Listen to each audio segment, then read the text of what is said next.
Good morning children, welcome back my YouTube channel.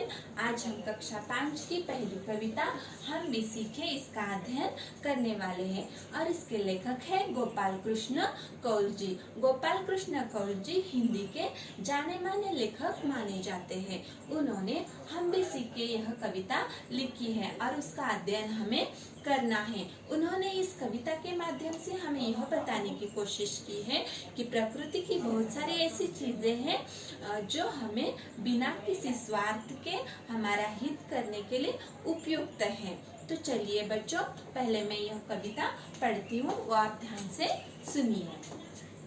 देश हमें देता है सब कुछ, हम भी तो कुछ देना सीखे। सूरज हमें रोशनी देता, हवा नया जीवन देती है। भूख मिटाने को हम सबकी धरती पर खेती है। औरों का भी हित हो जिसमें हम ऐसा कुछ करना सीखे। पथिकों को जलती दोपहर में पेड़ सदा देते हैं छाया।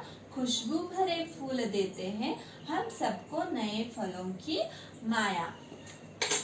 तो बच्चों, चलिए इस कविता का अध्ययन शुरू करते हैं।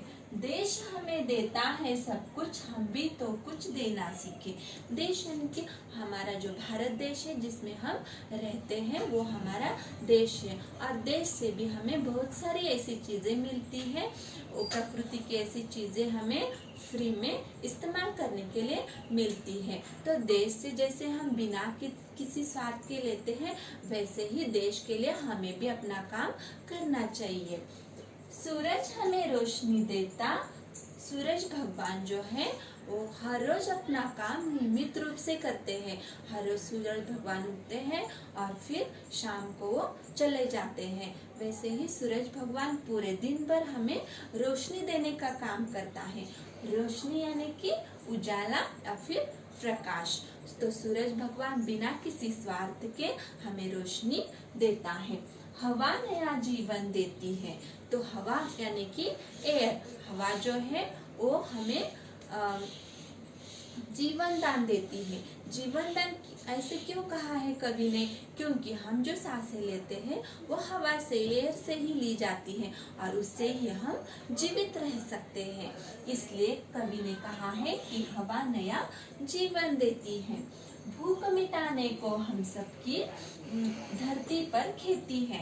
तो बच्चों, हमें जीवित रहने के लिए अनाज का खाना बहुत ही जरूरी है, इसलिए हम हर रोज खाना खाते हैं। तो ये जो हमारी भूख है वो मिटाने के लिए हम धरती पर फसल उगाते हैं। धरती यानी कि अर्थ, धरती पर हम फसल उगाते हैं और उससे अनाज प्राप्त करते हैं और वो खाकर ही हम जीवित रह सकते हैं। तो बच्चों देखते हैं इस पैराग्राफ में हमें सूरज, हवा और धरती, ये प्रकृति की तीन जो चीजें हैं वो बिना किसी स्वार्थ के हमारी भलाई करती रहती है। औरों का भी हित हो जिसमें हम ऐसा कुछ करना सीखे। तो बच्चों, प्रकृति की ये तीन चीजों से हमें यह पाठ लेना है कि हमें भी औरों की भलाई करनी चाहिए। हित यानी कि भलाई। तो वैसे ही जैसे प्रकृति की चीजें बिना किसी स्वार्थ के दूसरों की भलाई करते हैं, वैसे ही हमें भी औरों की भलाई करनी चाहिए। हम ऐसा कुछ करना सीखे, तो वैसे ही हमें उनसे सीखना चाहिए। पथिकों को जलती दोपहर में पेड़ सदा देते हैं छाया। तो पथिक यानी कि यात्री या फिर राही।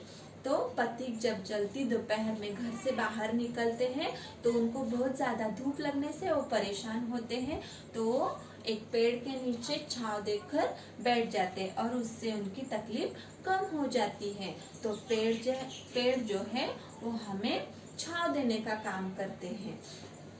पेड़ सदा देते हैं छाया, तो हमें हमेशा छाया या छांव देने का काम करते हैं। खुशबू भरे फूल देते हैं हम सबको नए फलों की माया।